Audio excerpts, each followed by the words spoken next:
Now we're expecting Glenn to come over tomorrow morning to try to mount up the tires. Maybe do a couple other little odds and ends on this. We got to mount the Curvy Girl valve stems. He's going to take Mark's fender back. Our Benelli, the twin to this, is out in the garage drying already. And Vince is coming over tonight. Vince is going to be here at some point in time today. And with a set of wheels that he's doing up. And he has some unique ideas that we talked about on the phone, but we're going to see how it plays out. Hey, Vince.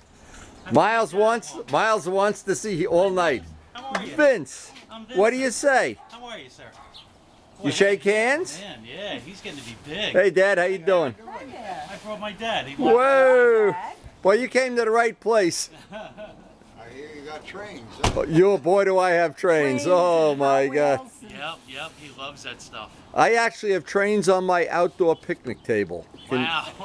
He thinks I'm kidding. I'm going to show him.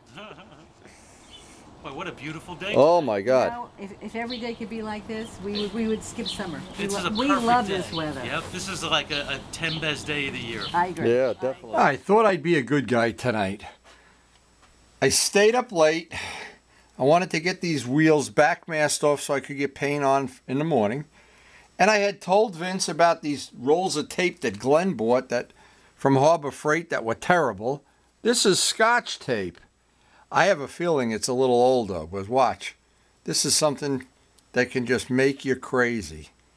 And Vince, you've succeeded in making me crazy here. These rolls of tape, as you pull them up, and you go in a back mask and you got to do a lot of back. That's exactly what happens every time.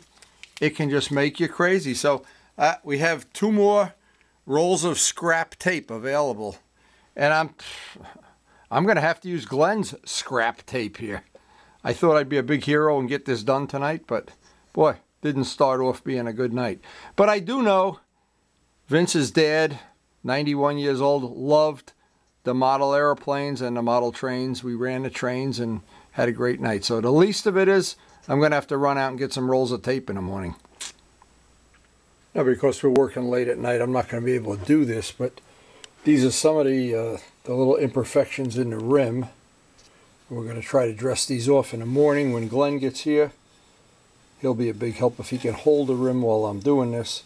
These have to be really carefully dressed off, and there's plenty of them on there. But we'll take care of that, I'm sure. Vince did a really nice job preparing us, except for the fact that the only issue is the tape.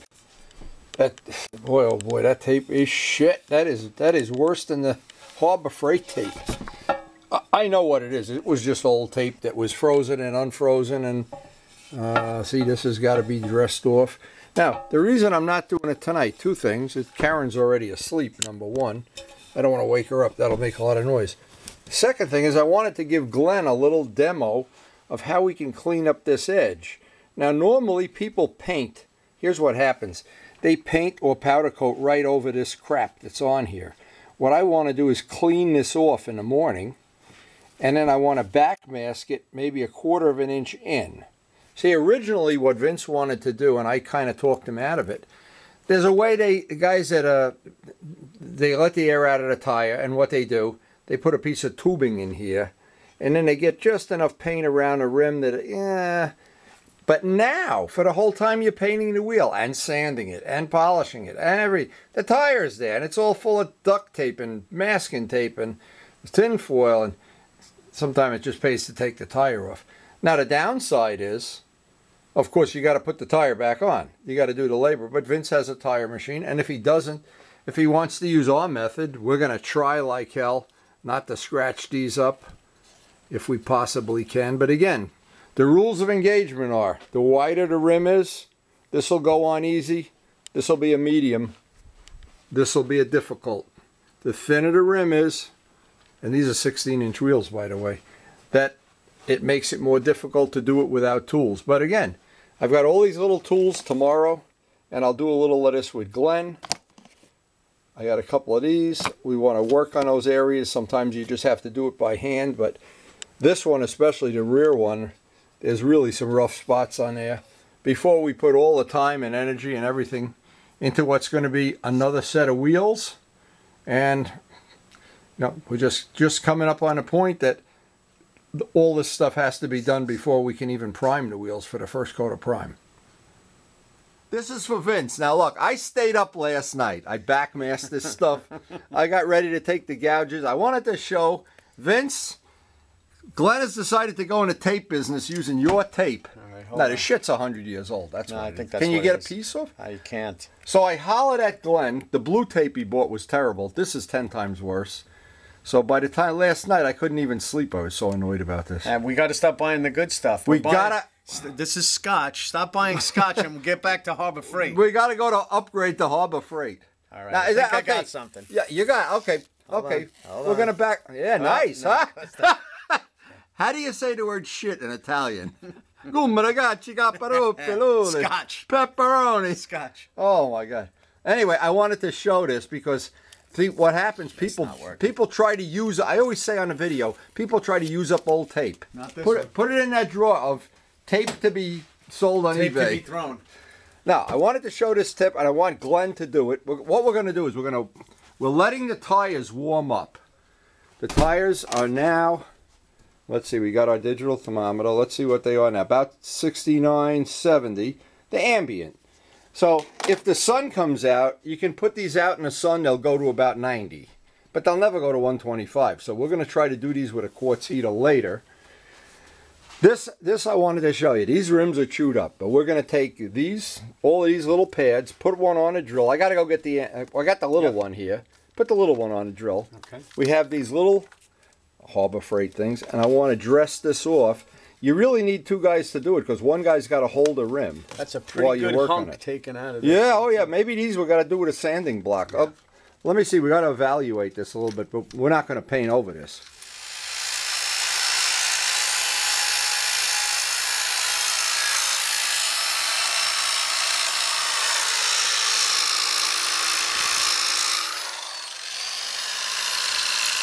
The final little bit you can do by hand, but it looks like that's taking most of it. It is. You got two. You got a rough one over there too. There's a 60 and a 100. I don't know which is gonna. Okay. Yeah, that was pretty rough. The final thing we'll do by hand, of course, with the sanding block, and you'll get the rest of it out. Yeah, you got another one in here, a 60. 60 is probably good.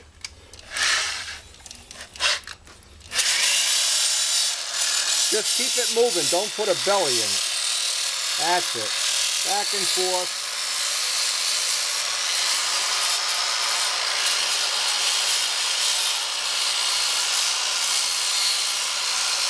Because what we'll do at the end, we'll run a sandpaper around the whole perimeter so that this is even. Yep. But you get out the big gouges this way. There's some nasty ones in the back wheel especially. The sun is coming out, so we can maybe heat those tires. Beautiful. Well, that'll be nice if we could. Bring back the memories of that Ducati tire mount. Wow. Was that day we did the first ones? Oh shit! What you want? No, Charlie gave me a book for you, a B52 or B25 book. 25 book, okay. Yeah, so I have it in the saddlebag of my ST2, but Charlie and Joe were checking out the gold wheels on the ST2 yesterday, saying how beautiful they look. Good. To charge them for it. Tell them to buy you a donut. I told them wait till they get a load of these puppies. Oh, look at those babies. Oh, they're so nice. Oh, it's coming out. Changing the world one rim at a time. Glenn Hansen. It's going to take a while, but it's coming out. Oh, take your time. No, you can't paint over this. No. Come on. No. Just pretend you're on that show, Bitch and Ride. So you could say the name of our show is Glenn the Bitch. This was why not? This was Vince's teething ring. I don't know if you were. Oh, I don't know. Some dino trucks, Scrapadactyls took a bite out of this. Vince, we're gonna save your ass on this, baby.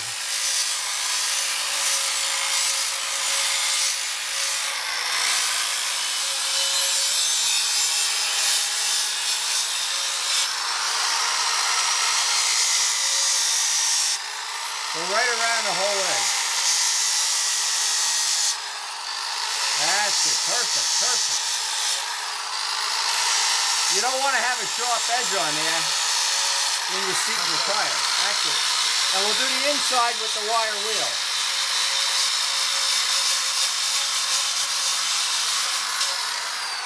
Boy, I wish you could see how that one came out. That was a really sharp little edge right. There's a lot of sharp edges. There's one right here. This Yeah. one will We're gonna get them all. you. We're gonna Okay, get go them ahead.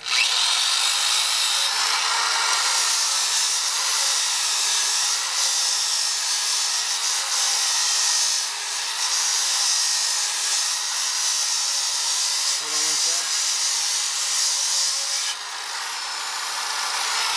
See, what I wanted to show is if you have a helper around or whatever, this makes it a lot easier if you got two people. Because when you're standing there, you can't walk around conveniently.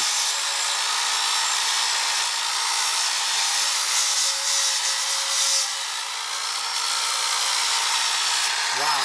Hang on. Just take a look at these right here, Wen. Just give them a, Okay. give 'em a look at that. The 'cause they're last kind of one- sharp. yeah. I want to get the sharpness out Get of the it more than sharpness anything. out, and then we'll get this all. I'll get the final part by hand.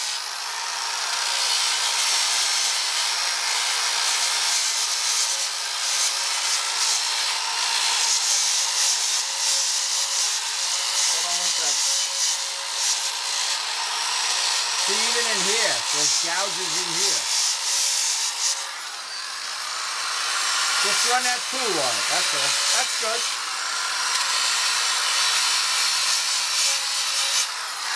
Hold this 1 second. What it also accomplishes here, if you can see it, let me get the camera. What You could show this now how much smoother that is. you can, yeah, but thing is, it also roughens it up a little bit. That little extra roughness on there is going to work to our favor when you're painting this. If that was perfectly smooth and there's no scratches in it, chance when you go to put the tire over the edge. But I better not say anything because we're going to be mounting tires later today once these puppies warm up. Now we're trying to get off all the old residue from the tire. Let me keep turning it. That's it, good. Try to get up around the edge. That's where the paint's gonna want to peel, right there. That's it. There you go. We actually could do this on the big grinds, the big wire brush, but you got to hold the wheel for 20 minutes. This way we're doing it with a lighter tool. And with two guys. There you go. Because I want to back mask that right to within about 1/4 of an inch. If we can ever get a decent roll of tape out of these guys. Boy, oh boy. Now by using a soft pad and some 180, we're going to hopefully get that radius back. The back wheel was way worse than the front one. You can see the aluminum coming off as you're doing it. Oh yeah, yeah. I can see it on your shirt. You got a metal flake shirt. Yep. You got to start wearing better clothes. we have a clothing review at the end of every month here. We walk the runway. Between me and Luciano, we have that homeless motorcyclist look.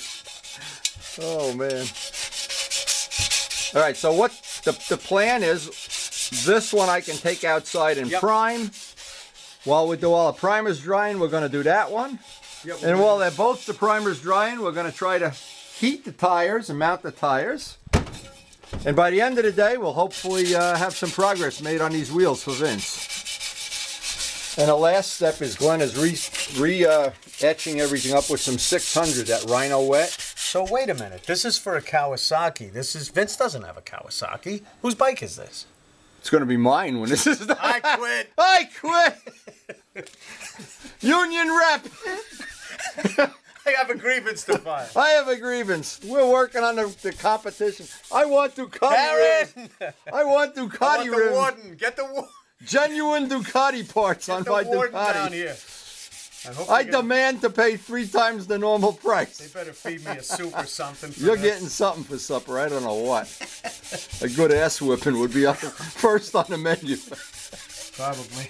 Come on, grind away, baby. Vince, these are gonna look good. Vince, this is what we call in my shop a labor of love. It's his love and my labor. Well, you're loving my labor. Oh no, whatever. I don't know. Somebody's loving it. All right, I'm gonna go get ready. I'm gonna jig up outside to get this guy in prime. Yeah, he's gonna look good. Okay, let's see what you did. We finally, this is Glenn's blue tape. Listen, we gotta, you know, describe why we're doing this when we don't need to paint inside here, right? I mean, we're just gonna backmask all of this. So we got, well, what is this? Oh, sponsored by Harbor Freight. The best tape in the business. They should give you this tape and come and put it on a rim for you. The best tape in the business. Why are you going to pay $3 a roll when 49 cents will 49 cents will do it. Made in China by Rice Cakes. Oh my God. How you doing on that one? I'm going to go prime this wheel up. Yeah, that one's ready to rock and roll. Got to wait it's played out. Glenn actually did a really good job of prepping this up. We're trying to work together on this. This is a funny story too. See this rod here? I put this one. By the way, we're going to etch it with self-etching primer. Tim Spearon took that rod to do his Kawasaki fork seals one day. He brought it over here and I said, why don't you just buy the factory tool? Well, he made his own factory tool and he left it here, so if we ever have to do Kawasaki forks, seals and stuff, and Luciano has the factory tool. But look how nice this garbage can. I want to tell you, if you're going to buy a garbage can, you got to have these notches so it holds your tool. Now, we can't use the balancer because we're going to be using that on Glenn's project to balance the wheels and stuff. And I want this out in the sun, but look, this is just one way to do it. We have another rod over there because I want to set up that both of these can be drying, and then while they're drying, we're going to work on Glenn's wheels, try to get those tires on. Now, because the sun is out here today, I wanted to do this is a little test. When we mounted Glenn's first Ducati tires, and we still have that video somewhere, I had put them out on a day it was about 90 degrees out, maybe a little more than 90. I put them out on these black rugs, black mats that we use in the shop, and the tire got to over 100 degrees very quickly. I got the little digital thermometer. I want to see, I'm leaving one in the cellar and bringing one out here. I want to see if this, just putting it out in the sun, and I've put it on the hood of the car and other different things, so anything black. See, now this is the mulch that we're going to be using. Wow! This mulch you almost can't touch, it's so hot. Wow, so we have a heat box, we have heat guns, we have the quartz heater, but I'm trying to do this, you know, like Nancy Pelosi would do it with all natural ingredients, but I don't know. Anyway, we're gonna see.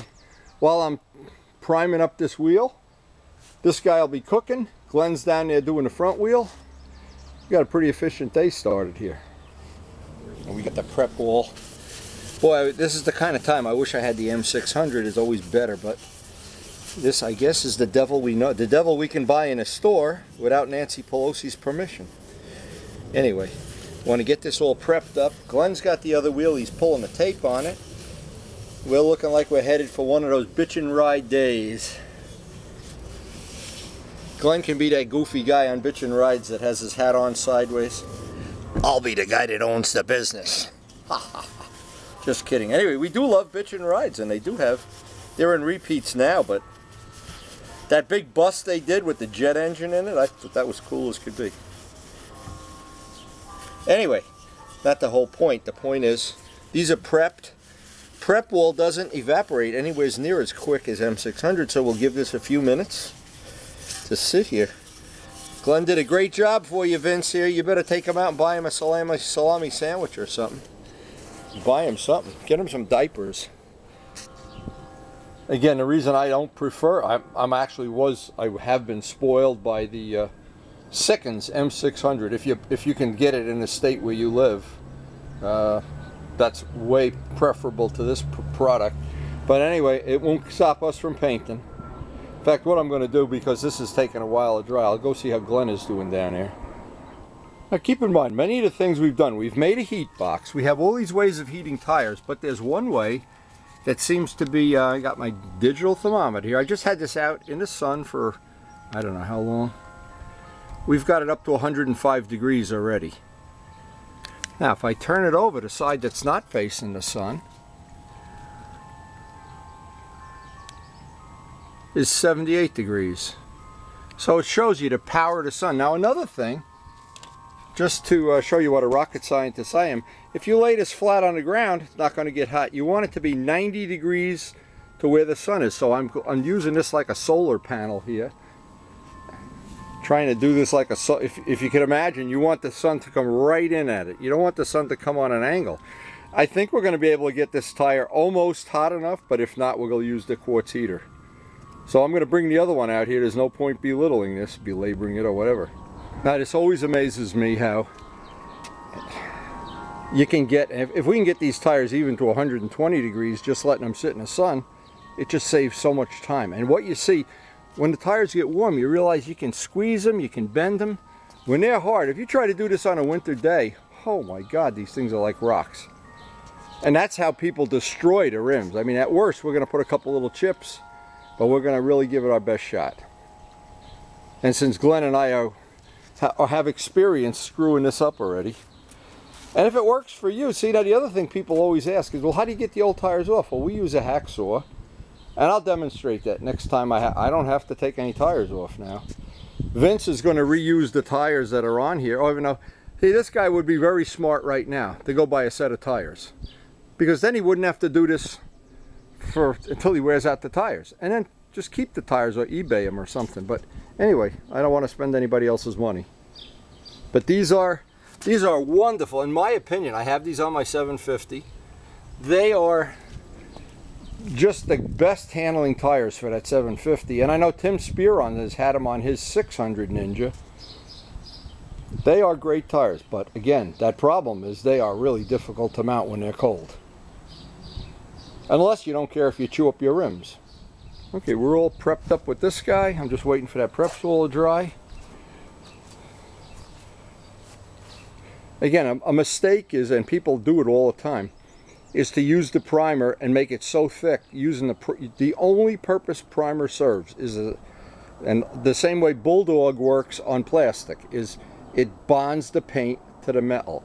And aluminum now, there's still a couple of spots on here where we have the old paint, but it's good and etched. And this should be fine. But Vince actually did a good job prepping these, except for getting that edge that Glenn took care of this morning. Okay, these come, and I want to give these people a plug. They're wonderful to do business with. These things work perfectly. They're 90-degree offset. The workmanship's beautiful. There's only one issue I've ever had with them, and they're very good to take care of it. They come in two sizes. They come in 8.0 and 11.3. Now, what happens, you call them up, and you say, I have a certain Kawasaki, what size do I need? And no matter what you order, they send you the one they think fits. It never fits. Aaron got the wrong one. I got the wrong one 3 times. So my suggestion is that when you order these, if you're not sure which size you take, if you haven't taken the wheels apart yet, order both sets and just return the ones you don't use. Now, because what will happen, if you try to put 8s in here, it'll be too sloppy. What I had to do on my Kawasaki, they sent me the wrong ones, I opened up the holes with a hand reamer. Very laborious, tedious. Most people would be, the hands would be bleeding by the time they got to that point. But anyway, we're ready. I always put a drop of blue Loctite on these, and don't over tighten them. If you over tighten them, they break. So you want them hand tight, that old thing of hand tight. Of course, your hands, my old arthritic hands, are totally different. So don't believe it, people. Yeah. Oh, look, they even give you some Loctite. Well, listen, wow. I told him Wendy got... You better tell him. Yeah, Wendy's going to piss and moan on video about this. Wendy got screwed over a few times. But seriously, these people are nice to do business with. I'm on their newsletter list. They sell a bunch of other little hardware and Zeus fittings and stuff if you want to make your bike look like it's a race bike. Okay, what they give you? The stuff they give you is 242? Do not use on aluminum. Okay. Oh, these are nice though. Look how nice these are. And I always put them so when your bike is sitting on the side stand, these face outward. Right. That's the thing. Now we're going to dress this off. Let's see. It's going to mate to that surface, so you want to clean that surface up a little bit. Now I think if it were 90 degrees outside, we could get these hot enough. But we're just getting them up to a little over 100 without the quartz heater. We're going to try this. Because what happens if we use the heat box, you got to leave the tire in there for a couple hours, you know. This will do it hopefully a little bit quicker. Again, we'll find out. And we just monitor it and see how fast we're going. If you can get it anywhere you want. When you're on the cold side of the tire, that's okay. That's okay. Just keep anything you can do to heat the tire. If you can put it in your oven while your wife's sleeping or something, that's great too. Just take out the pizza pie. If we go to Sal's Pizza and throw the tires in the oven. Yeah, take two tires to go. I was often thinking of making a little box. Well, the heat box works, but you'd be here for 2 hours. That's for the winter, that heat box. So we'll make. Now what we did, it was just taking too long to use the quartz heater. What I've done in the past is I've been here alone, and time was not of the essence. But today, because we have Vince's tires and stuff to work on, time is of the essence. So we're just gonna use the heat gun and heat this up. Now I was at 80 when I started about 5 minutes ago. Why don't you just grab the carcass and see what we got? 92. Okay. So, and that's just a couple of minutes worth. Yeah, right? it's going to take a few minutes. Pushing it from the inside, this way we can see if it kind of swooshes the heat around a little bit. Yeah, the thing is a heat sponge. It's going to, if you just heat the outside, the heat all goes inside the tire. What we want to be able to do is squeeze this. I can almost squeeze it at 92, but it's a lot easier to squeeze it if it's 125. And that's where we're going to get it. Yeah, it smells nice too. Burning rubber is always I feel like I'm at the drags back being 17 years old. It's English Town. Yeah, here goes the Ram Chargers. Whoa, the 409. Oh. Karen was upset. Was it the funny car motor? No, it was the burning rubber smell. Honey, are you spraying paint or are you burning rubber? Well, we were doing burnouts on my rugs in the cellar. Oh, you can smell it now. All right, well, that means you're getting something hot. Oh, we're getting there. Take it again. What were we at, 92 a second ago? I'll bet you it went up a couple of degrees since. It's 80. That's impossible.